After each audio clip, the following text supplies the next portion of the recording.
Oke, jadi hari ini bakal gue bongkar lagi teman-teman pada saat itu gimana gue mendapatkan omset 7,6 juta ya teman-teman. Dan ini real pada saat itu, ini lo bisa lihat sendiri ya teman-teman. Periodenya September November 2024 dengan hanya gue menjual satu produk aja. Nanti produknya bakal gue kasih tahu apakah ini masih winning apa enggak. Nanti bakal gue jelaskan juga gimana ya di akhirnya teman-teman. Nah ya, jadi pada saat itu gue mengiklankan 600 ribuan dan mendapatkan omset sekitar 7,6 jutaan. Nanti bakal kita bahas apa itu produknya. Oke, kita bakal lihat ya. Nah, ya sebenarnya teman-teman bisa baca sendiri ya teman-teman di sini yang gue iklankan yaitu adalah Glow Soap Beauty of Angel. Jadi pada saat itu gue melakukan dropship atau reseller ya teman-teman. Pada saat itu gue juga sempat beberapa kali nyetok ya teman-teman. Tapi gue lebih sering ke dropship. Jadi pada saat itu adalah produknya Glow Soap itu di ranah industri skincare atau kecantikan ya. Pada saat itu gue mengeluarkan budget sekitar 600-an dan ini hanya dari salah satu akun gue aja ya teman-teman, dalam salah satu akun iklan gue. Untuk mengeluarkan 600 ini gue bisa mendapatkan sekitar 7,6 jutaan. Jadi gue mendapatkan ROAS yang berkali-kali lipat ya teman-teman. Jadi ibarat itu 11 kali itu adalah omsetnya ya. Omset itu 11 kali dengan pengeluaran spend iklan gue pada saat itu. Karena pada saat itu sangat-sangat winning ya teman-teman. Pada saat itu kontennya itu engage dengan KOL, yaitu dimana gue hubungkan dengan KOL yaitu Dr. Richard ya pada saat itu. Karena pada saat itu gue juga mengambil sampelnya langsung dari web atau dari marketplace-nya Glow Shop Beauty Angel ini ya. Jadi pada saat itu gue cost per kliknya pada saat itu mendapatkan 1468. Ini murah banget ya teman-teman, karena biasanya untuk di produk skincare itu ya teman-teman ya, produk yang teman-teman gue jalanin juga, terus juga mentor-mentor gue jalanin itu ya sekitar 2.000 sampai 3.000-an. Tapi pada saat itu gue mendapatkan CPC yang sangat-sangat murah, 1468. Jadi per kliknya orang harus setiap ada orang yang ngeklik itu gue bayar 1.000 ke Facebook. Nah, untuk CTR-nya ini CTR-nya ini sangat-sangat apa ya, sangat-sangat rendah ya, di bawah 1%, 0,77% itu tergolong rendah untuk produk skincare ini, karena biasanya di atas 1% lah, bahkan mungkin di atas 2%. Pada saat itu gue funnelnya CTWA atau closing di WhatsApp. Jadi pada saat itu ada sekitar 3 CS pada saat itu yang bantu gue untuk konversi produk ini. Tapi ya balik lagi ya teman-teman, harus ngetrain dulu, terus juga customer service-nya atau CS-nya itu harus tahu dulu nih produknya kayak gimana, terus dengan angle copywriting yang berbeda itu juga menentukan bagaimana market ini fit apa enggak gitu sama campaign yang kita jalankan gitu ya teman-teman. Contohnya kalau misalkan lu ngiklan skincare ini kan pasti ya buat contoh ya, kalau ini kan untuk skincare ini kan gue untuk mungkin rata-rata sekitar umur 25 atau sampai ya 40-an lah ya, atau bahkan anak muda ya, untuk yang beli skincare ini ya sekitar berarti ya Gen Z lah, bisa bisa dibilang Gen Z lah. Nah, jadi ini juga akan menentukan bagaimana nanti lu bercakap atau copywriting terhadap market lu ya. Contohnya kalau misalkan gua ngiklanin produk herbal gitu yang buat orang tua, pasti gue belakangnya pakai misalnya gue nawarin kayak jadi harganya segini bun gitu, atau harganya segini mom gitu. Jadi ada lebih fit dengan marketnya. Tapi kalau misalkan Gen Z ya biasa aja, harga gini kah, gini gini gini kah gitu. Jadi lebih apa ya, lebih kena lah sama audiensnya gitu ya, sama leads-nya teman-teman gitu. Nah, pada saat itu gue CPR itu atau cost per result-nya itu sekitar 2.000-an, di mana rata-rata CPR skincare itu ya sekitar 5.000 sampai 10.000-an, jadi masih tergolong murah pada saat itu ya. Ya karena ini salah satu akun aja ya teman-teman, ini salah satu akun yang gue jalankan, salah satu iklan yang gue jualkan di salah satu akun. Dan ada juga sebenarnya campaign-campaign yang gue matikan karena emang kemahalan.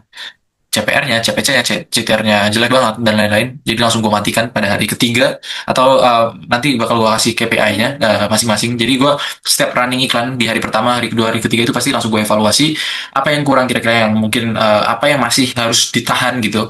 Misalnya kayak CTR-nya rendah nih, tapi closingnya oke gitu, closing rate-nya tinggi. Jadi gue harus bisa nahan nih CTR-nya karena ini udah dapat engagement-nya gitu ya. Jadi itu challenge-nya lebih susah di situ. Teman-teman harus tahu mana yang harus teman-teman hold dan mana yang teman-teman harus evaluasi gitu ya. Dan harus diganti entah itu kontennya, copywriting-nya, funnel-nya, landing page-nya dan lain-lain.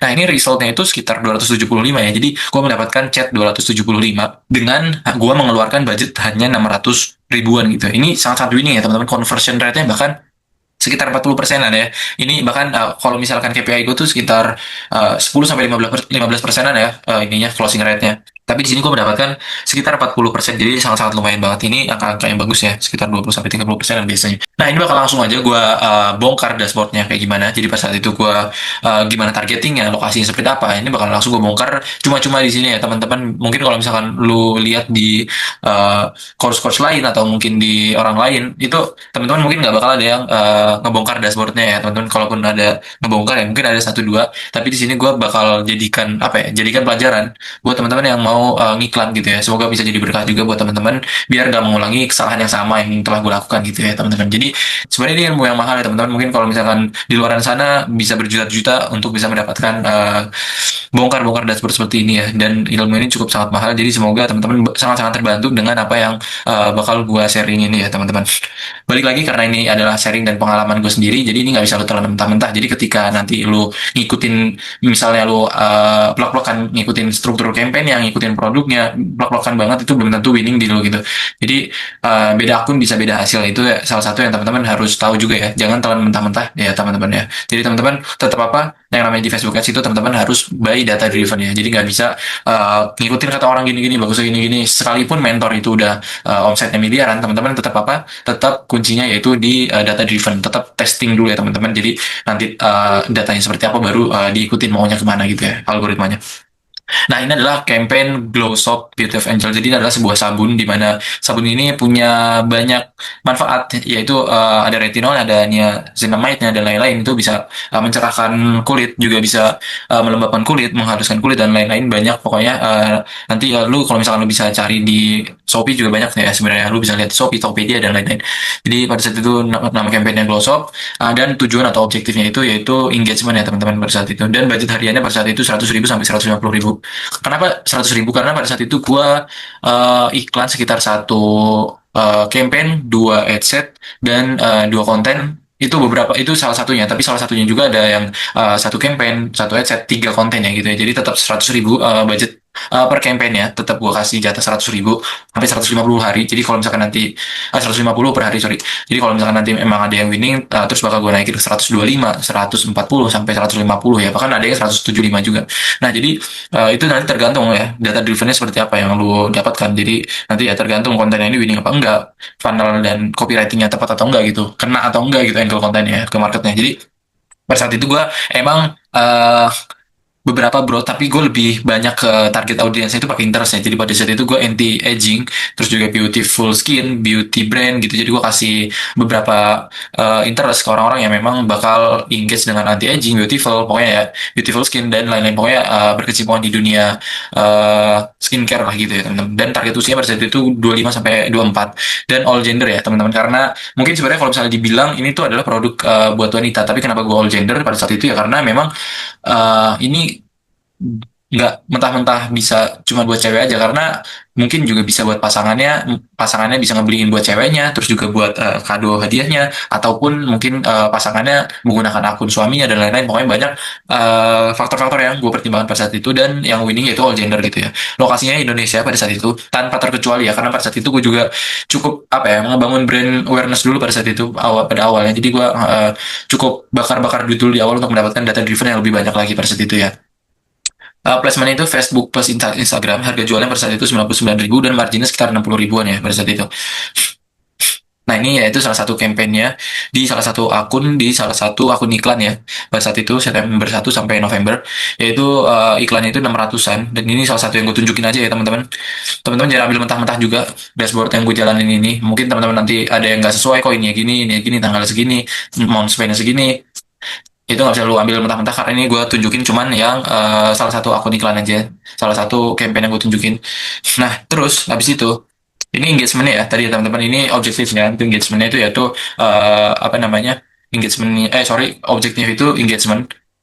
Karena ya itu tadi buat beauty produk itu ya menurut gue engagement itu paling apa ya, paling oke lah, karena orang butuh apa ya, butuh engage dulu, butuh like, butuh komentar dulu, terus juga orang-orang itu butuh yang namanya konsultasi dulu ya teman-teman. Karena apa ya, untuk produk skincare ini butuh yang namanya trust, butuh yang namanya social proof dulu. Gimana sih orang-orang market di sana, apakah beneran beli apa enggak, terus juga gimana produknya bagus apa enggak, kan pasti butuh trust yang kuat ya teman-teman. Jadi gue pakai engagement dan banyak sekali yang nge-like, komentar gitu dan lain-lain, nge-share ya gitu-gitu. Nah, jadi itulah salah satunya, dan engagement ini juga gue pakai untuk mengarahkan ke WA ya. Jadi ini cukup winning, engagement ini ke chat WA ini sangat-sangat winning pada saat itu.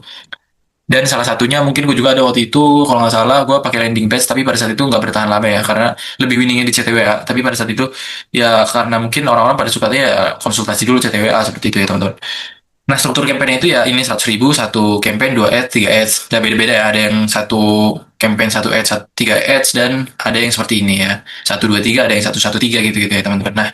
Nah ini interestnya gue pakai ya. Interestnya itu anti-aging, terus beautiful beautiful skin, terus juga beauty brands dan lain-lain ya. Nah usianya itu ya tadi 25 sampai 45 karena ya apa ya, gue nargetin usia segini karena memang gue menargetkan orang-orang yang memang sudah mapan secara keuangan. Jadi nggak mungkin dong gue iklanin di Facebook untuk targetnya Gen Z, karena Gen Z itu pinter apa ya, pinter nyari produk lain gitu, pinter ngebandingin dengan harga marketplace gitu gitu ya. Sebenarnya walaupun ini sebenarnya bukan perang harga juga di sini, karena gue juga mendapatkan langsung dari suppliernya. Jadi ada apa ya, istilahnya mungkin kerjasama ya teman-teman dengan agennya. Jadi pada saat itu gue mendapatkan harga yang sama di marketplace. Jadi enggak menutup kemungkinan untuk mendapatkan omset yang lebih besar, karena kalau misalkan di marketplace itu marginnya sangat sangat kecil ya teman-teman, lebih kecil gitu.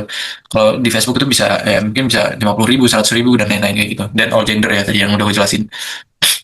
Nah, untuk lokasinya ini pada saat itu gue lokasi Indonesia aja pada saat itu karena dropship juga ya. Jadi kalau misalkan pada saat itu gue juga kebetulan mendapatkan keringanan dari supplier. Jadi kalau misalkan ada yang retur pada saat itu gue digratisin returnya ya, bolak-balik bahkan. Jadi nanti kalau kalau misalkan gue dapat, karena itu mungkin bisa dipercaya oleh suppliernya, karena pada saat itu gue udah menjual mungkin ratusan hingga ribuan pieces ya. Jadi dikasih keringanan kalau misalkan ada retur, nanti ya dibayar atau ditanggung sama suppliernya kayak gitu.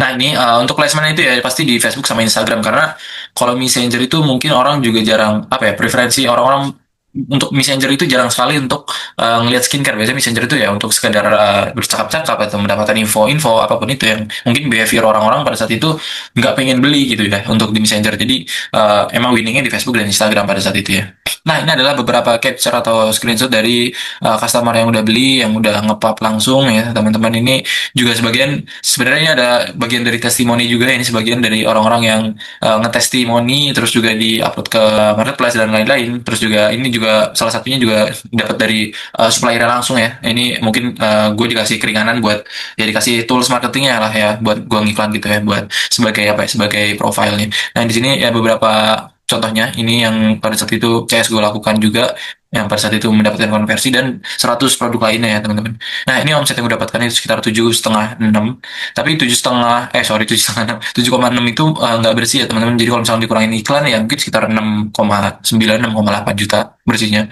Dan 6,8 itu mungkin kalau misalkan dipotong sama biaya mungkin biaya-biaya nggak terduga sama biaya, mungkin kayak biaya CS-nya gitu-gitu ya, mungkin bersihnya 6 lah ya. Oh iya, pada saat itu emang biaya CS aja sih, karena pada saat itu gue lebih banyak mungkin sekitar 90% itu gue dropship ya. Jadi gue nggak packing sendiri, bukan reseller ya. Kalau kurma, yang produk kurma itu gue reseller. Jadi lebih banyak gue nge-packing. Nah tadi kan udah gue kasih contohnya ya teman-teman. Jadi nggak etis rasanya kalau misalkan gue nggak ngasih gimana kendalanya, terus juga apa yang gue lakukan ini untuk mendapatkan omset segini juga pasti ada kendalanya, terus juga ada challenge-nya, dan ada ya pokoknya ada gak enaknya lah ya. Jadi teman-teman gue harap nggak bisa, jangan ambil mentah-mentah apa yang gue sampaikan ini, pasti juga ada minusnya, pasti ada plusnya ada minusnya ya teman-teman. Jadi gue mau sharing dulu ini apa yang minusnya pada saat itu gue dapatkan ya. Jadi pertama pada saat itu karena gue dropship ke seluruh Indonesia, jadi gue misalnya ada customer atau leads yang masuk itu minta kirim ke Papua, NTT, terus juga ada Maluku, itu kan butuh apa ya, butuh perjalanan untuk nyampe di sana. Kan pada saat itu lebih banyak COD ya pada saat itu customer, karena lebih percaya untuk di Facebook itu lebih orang-orang itu lebih behavior itu pengen pembayaran COD, karena beberapa juga nggak punya bank, nggak punya ATM, jauh dari ATM Mandiri, BCA dan lain-lain gitu ya. Jadi orang-orang tuh lebih apa ya, lebih banyak mungkin ada yang di desa juga pada saat itu. Jadi lebih suka pembayarannya COD gitu ya. Nah, tapi minusnya untuk pembayaran COD ini datangnya pertama bisa 5 sampai 6 hari dulu. Jadi cash flow yang kita terima nanti dari agregator tadi, dari agregator yang gue tunjukin ini, ya ini ya baru baru cair mungkin sekitar 5 sampai 6 hari. Jadi apa ya, nanti buat cash flow itu nggak lancar, belum selancar gitu. Jadi ketika nanti gue udah dapet 7 juta ini, gue puterin lagi untuk bayar suppliernya, terus juga nanti ketika udah nyampe itu sekitar 6 harian. Jadi pada saat itu gue harus sedia uang yang cukup gitu ya buat diputerin lagi duitnya biar cash flow-nya lancar. Dan kendala lainnya mungkin adalah banyaknya retur ya, karena NTT, Papua gitu-gitu mungkin karena berhari-hari, 5 hari, 6 hari gitu, mungkin orang-orang udah pada dikiranya ini nggak jadi dikirim lah, mungkin juga duitnya udah dihabisin, terus juga orang-orang mungkin udah ada yang keluar kota, itu minusnya bikin boncos teman-teman. Tapi ya untungnya kalau misalkan teman-teman dapat supplier yang enak, yaitu returnya ditanggung sama supplier, itu enak sih teman-teman. Tapi ya nanti teman-teman harus mendapatkan info, nanti mungkin gue kasih tahu infonya di lain waktu ya teman-teman.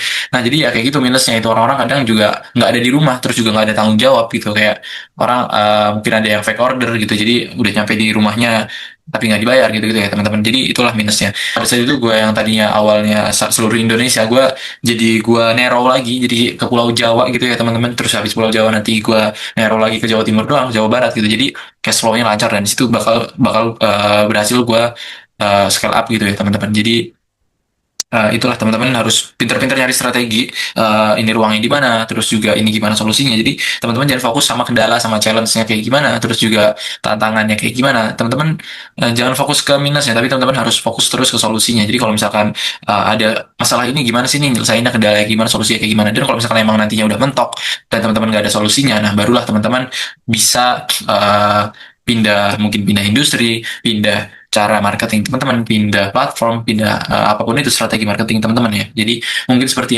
itu aja ya teman-teman. Jadi kalau mau dapat duit yang gede juga banyak yang harus dikorbanin ya teman-teman ya. Mungkin dari ilmu, terus juga waktu, terus juga teman-teman harus ngorbanin mungkin resikonya nggak tahu segimana ya teman-teman ya. Jadi itulah teman-teman harus pahami di Facebook Ads ini. Jadi jangan jangan asal jualan, jangan asal teman-teman nyemplung aja ya teman-teman. Dan pesan terakhir gue sebelum lo nyebur di Facebook Ads ini adalah lo harus testing dan jalankan iklan sesuai data driven yang lo dapatkan ya teman-teman. Jadi jangan ngira-ngira nih kayak oh ini produk ini tuh bakal winning, produk ini tuh lagi demandnya lagi naik gitu ya.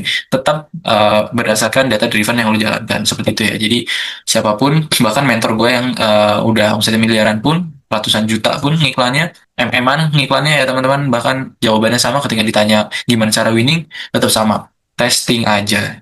Oke, semoga itu membantu. Peace out.